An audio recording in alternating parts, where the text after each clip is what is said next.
Sa gitna po ng paggunita ng Semana Santa dito po sa ating bansa ay tila hindi pa rin naiwasan ni Senate President Chis Escudero na palutangin yung issue po ng politika. At siya po ay nagpasaring sa pamamagitan ng kanyang inilabas na statement ngayong Whole Week.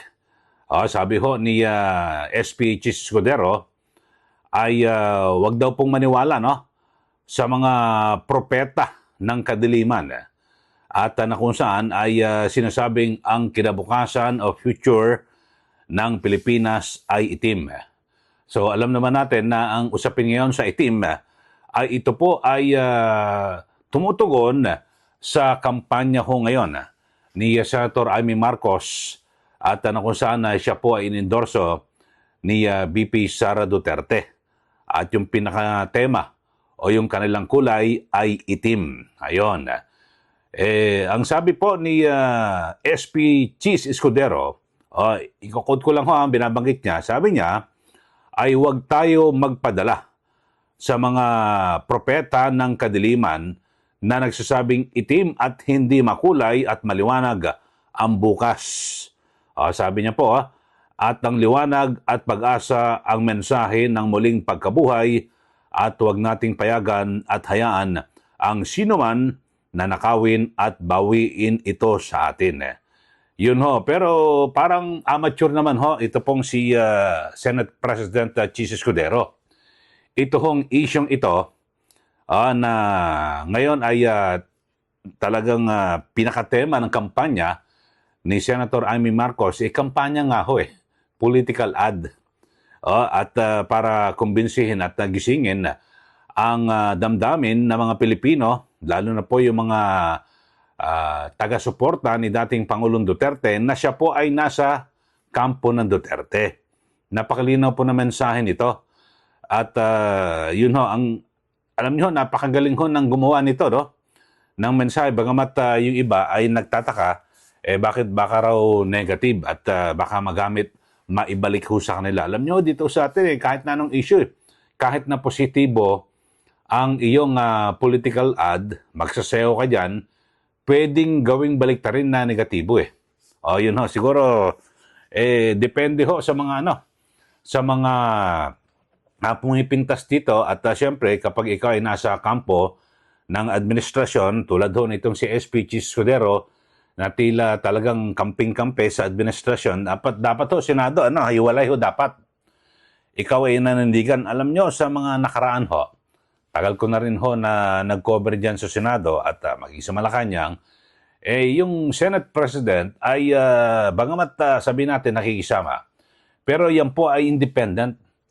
Talagang kahit na anong gawing sulsol. Kaya nga, ang naging kalakaran at tradisyon o sabihin natin, naging perception sa House Speaker sa mababang kapulungan ng Kongreso, yan yung madalas na sunod-sunuran sa Malacanang. Yan po yung talagang naging perception na po yan ng lahat. At ang Senado, kailanman ay hindi pa pwedeng diktahan ng Malacanang. Yan po yung sa mga nakaraan. Pero ngayon, ewan ko parang nagbago na at ang Senate President ngayon ay parehas daw sila ng House Speaker. Kung anong kumpas, di umano. Perception lang yan ng magiging perception ng taong bayan dahil sa mga pahayag. At biruin niya, nagpasaring pa itong si Senate President Chis Escudero ngayong Holy Week. Para kala ko ang ganda ng kanyang ang kanyang mensahe, mga kababayan ang binabanggit niya dapat ito sabi niya ay statement niya for Holy Week, ang sabi niya ay good Christians. Ito yung sinasabi niya, ito po araw pagkakataon, an opportunity to reflect and assess oneself as good Christians and responsible citizens. Siguro, Senator Chis, ikaw rin magmuni-muni. Alam nyo at grabe yung ginawa ito ni Senator Chis Escudero.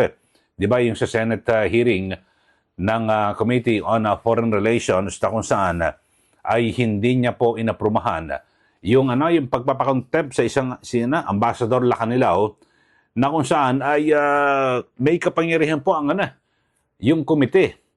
Alam nyo ho, yung Senate President, kumbaga sa ministerial na lang, yung formalidad na lang napipirma at para sa contempt.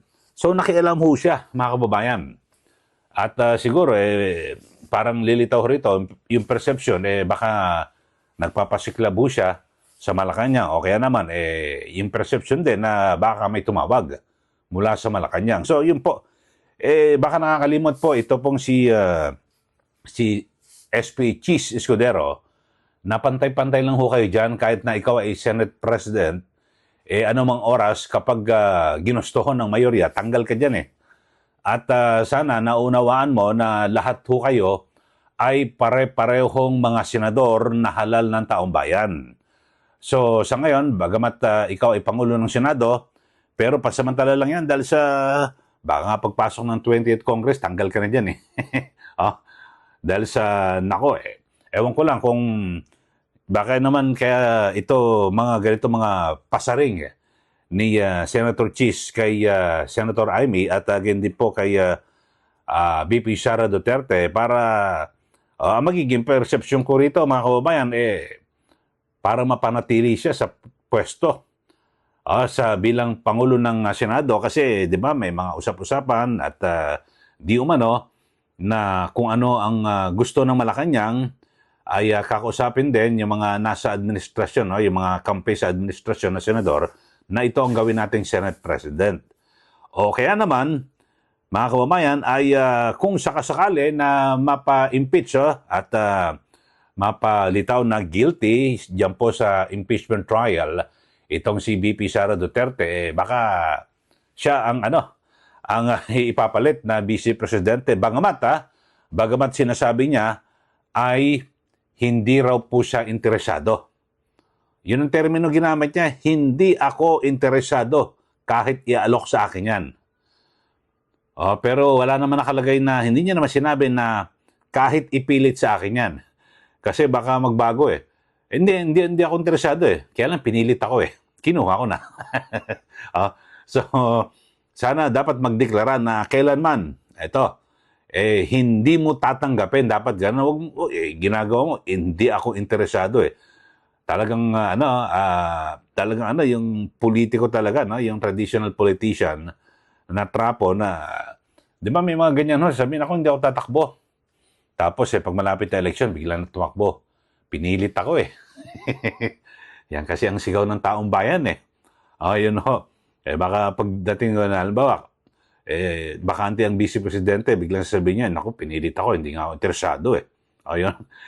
Yun lang mga kababayan. So, ang sabi niya ay ito hong Holy Week, ang sabi po ni Escudero ay panahon din daw po oras ng forgiveness o pagkapatawad at reconciliation. Ayun, pagkapatawad at pagkakaisa. So, bakit ka nang papasaring? Alam nyo, pag political walang pakialaman. Kasi kanya-kanyang diskarte ho ito at strategy. Alam nyo, dito ho sa bagong political ad ni Senator Amy Marcos at again din po kasama si VP Sara Duterte, malinaw po ang mensahe rito. Ang mensaheng ito ay hindi para kay Senator Cheese Escudero o sa iba pang mga politiko, kundi para po ito sa mga tinatawag na DDS.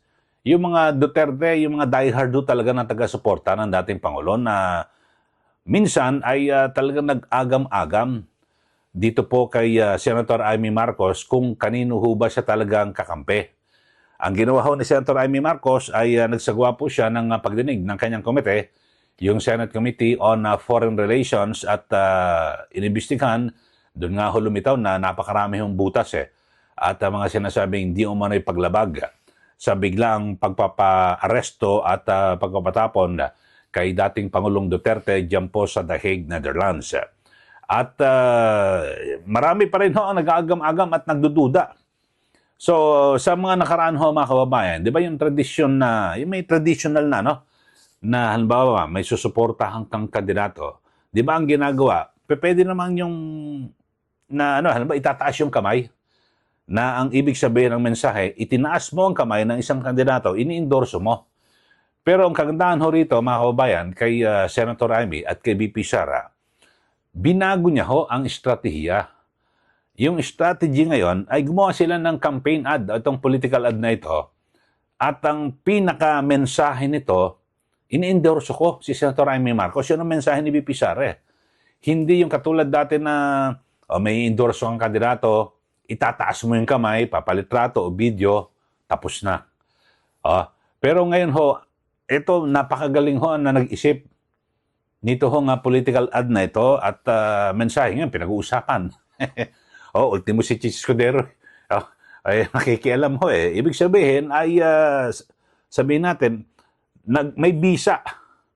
Kumbaga sa Latigo, lumatay ho itong campaign ad na ito ni Senator Amy. Pero pinakatumbok ho ng mensahe nito, mga kababayan, sa aking pananaw ho, ay para gisingin sa kamalayan yung mga taga-suporta ni Pangulong Duterte na siya ay sinusuportahan ni VP Sara at siya ay kakampi ng mga Duterte. So, ganun ho. Yun po ang mensahe niyan. At siyempre, kanya-kanya strategy yan. Yung iba na nga, diba, nagsasayaw dyan ho sa entablado, umakanta. Iba naman nagsisigaw na halos mamaos na, maubos na, mawala ng boses. Ganyan ho, kanya-kanya hong strategy. Di po ba? So, Senator Chis, parang bagong politiko ka, kanya-kanyang strategy yan, di ba? Ikaw nga, strategy mo, mga style, talagang pag nagsalita, wikang Pilipino na napakalalalim, No, talagang, tapos pa t-shirt lang na walang kwelyo na sabihin na simple lang, simple lang yung kanilang pamumuhay, bagamat makikita mo, yung kanyang asawa, naku, napakamamahalin yung mga, yung mga gamit to at kung saan-saan sila nagpupunta, yung mga sasakyan, di ba, nakalagay ho sa, di ba, dapat ho maging simple ho di ba, kahit na ikaw yung opisyal ng gobyerno at asawa o mga kaanak, dapat simple po yung pamumuhay. Pero nakita nyo naman, ipinopost pa ho na talagang yung karangyaan, grabe ho, di po ba? So siguro, tingin ka muna at manalamin ka muna. Pero sa isyong ito, mga kababayan, ang binabanggit ko lang wala dapat ng pakialaman. Pare-pareho kayong mga senador. Pantay-pantay po yan. At kung ano man yung kanyang gagawing estratehiya sa pagkakampanya, wala akong pakialaman. Pero ngayon, siyempre, yung pakikialam niya, hindi mo maiwasan na isipin na ito po ay, di ba, pagdepensa sa administrasyon, di ba? Kasi parang pinalilitaw na itim ang sitwasyon ngayon, madilim, gutom ang tao, kaya itim ang kulay, binabanggit ho. So, yun po ang parang pinakamensahe ng political ad. Pero hindi naman si SP Chis Escudero pinatutungkulan dito yung kasalukuyang administrasyon. At siyempre, yung mensahe ni VP Sara sa mga taga-suporta ng dating Pangulong Duterte na, atin ito. Ito'y ini-endorso ko. Magkasama kami sa isang political ad. Yun ho. So, maliwanag ho. Yun lang ho. Siguro, pagpasok ho ng pagbabalik po ng session, kaya lang, June 2 pa ho Pero pagkatapos po nitong Holy Week ay dire-diretso pa rin naman ang trabaho ng ilang mga senador at mari silang magpatawag na mga pagdinig sa kanilang mga komite. So, sana ho, pagkatapos po nitong Semana Santa, makapagnilay-nilay din ito pong si SP Chis Escudero na bilang isang senador, naging kongresista rin ho siya, na yung speaker at yung Senate President, kung sana ministerial, formalidad lang napipirma. Kung sakasakali na may ipasabpina or meron hong ipapakontempt, yun na sa kamera parang 5-5 ang contempt nun dyan po sa Senado, talagang nakita naman live na panood ho ng taong bayan na yung pagsisinungaling kinontra. Alam nyo na kung bakit. So, hindi natin maiwasan na mag-isip na baka may tumawag, nakiusap, or talagang kusang nag-isip-sip o kung ano man, di ba? Ganun ho magiging kaisipan ng taong bayan. So, sana ho, Senator Chis, Pagkatapos po ng Holy Week, nakapag-isip-isip ng mabuti. At alam nyo, parang kayo lang ho ang Marami pong mga Senate President na ang alam ko na talagang nakikisama rin kumbaga sa Malacanang. Pero kapag kailangan manindigan, nanindigan ho eh. Di ba? Kahit na ano pang sabihin ng Malacanang na ito dapat ipasa nyo, pero kung sa mayorya, di ba? Katulad ng yung natatandaan ko, yung si Senate President Tito Soto, siya po niya, no? At maging si dating SP Mig Zubiri, ipinupush yung charter change. Sa Kamara okay na, pero sa Senate ayaw. Hindi makalusot kasi bagamat ang Senate President talagang sabihin natin nakikisama sa Malacanang sa Pangulo, pero alam niya yung sentimiento ng mayorya. Ayaw ng tsa-tsa. So hindi po, 'di ba? Wala nangyari. So ibig sabihin may pananindigan yung mga sinundan mo, SPG. So ewan ko lang ho ngayon. Parang ganun lang ho, magiging perception parang meron kang hindi ko alam kung yan ba'y voluntary or may bumubulong sa'yo, ganun lang. Okay, so sana, pagkatapos po ng Semana Santa, ikaw rin ay nakapag muni-muni at lahat po ng mga opisyal ng gobyerno, lahat po ng mga leader, politiko dito sa atin, kasi balik kampanya ho, pagkatapos po nitong Semana Santa. At sana, lahat din po ng mga botante, makapagmuni-muni at pumili ho kayo ng tama. Yun lang ho. Okay, so sa mga hindi pa ho nakakapag-subscribe, subscribe na po kayo.